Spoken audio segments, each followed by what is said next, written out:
You should feel pretty good about where you're at with your cardboard Gazelle by now. If not, step back and appreciate what you've built so far. It should resemble a shoe, and if it does, congratulations. You are now officially a cardboard cobbler. With your toe top piece cut out, condition, round, and shape it into a bowl as much as possible. Press it into your palm with your thumb. Bend the edges inward.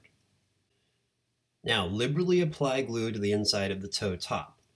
When the glue is ready and tacky, press it onto the top of the shoe body toe over the seam you just joined together a couple steps ago.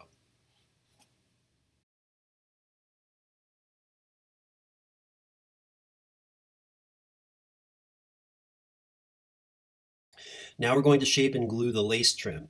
This is the U-shaped piece that you cut out with all the little round lace holes. You need to bend and curve the long straight sides. These two sides need to make a C-shaped channel down the inside of the holes. Also, bend and curve the bottom of the U as it shapes over the top of your shoe body. Now dry fit the lace trim in place. Make pencil marks where you want it to go. Now use those pencil marks as reference for where to apply glue on the shoe body. Go ahead and do that now. Also, apply glue to the inside of the lace trim. When the pieces are tacky, press the lace trim in place, snug against the toe top and centered on the shoe body. Cut the toe trim piece from a brown paper bag if possible. And even if you have cut it from paper, still be sure to form it into a bowl-like shape by pressing it in from the inside into your palm. Liberally apply glue to the inside of the toe trim and over the top of the toe. Let it get tacky. Now press the toe trim into place.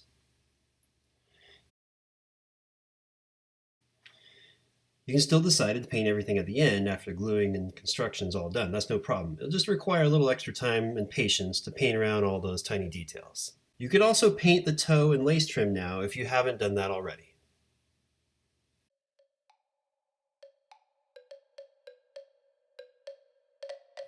You could also pre-paint some of the trim pieces before gluing them on, especially the sole trim, the tongue, and those jagged little side stripes.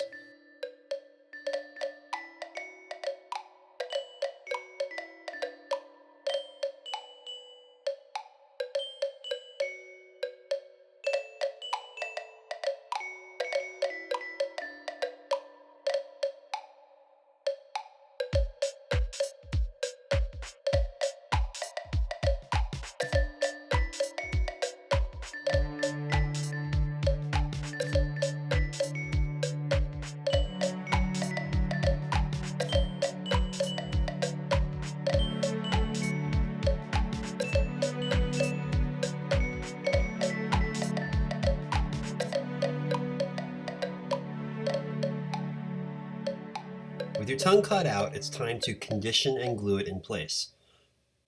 Rub the tongue on a table edge to make it one long, curved, C-shaped half tube. Note the dashed lines from my template. You're going to use these as a reference to make two small curved folds in the tongue to make a stair-step type shape. Make creases along these dashed lines. With your tongue cut and shaped, dry fit it in place. Mark it with a pencil where you want it to stay and use your marks as reference to apply glue. Apply glue to the bottom section of the tongue and up inside the shoe body toe. This could be tricky. You might need to tip the shoe upside down to get it in there right. Press the tongue in place when the glue is tacky.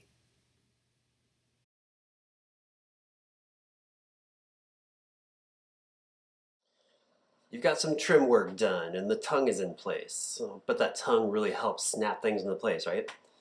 Your shoe should be looking pretty sharp by now.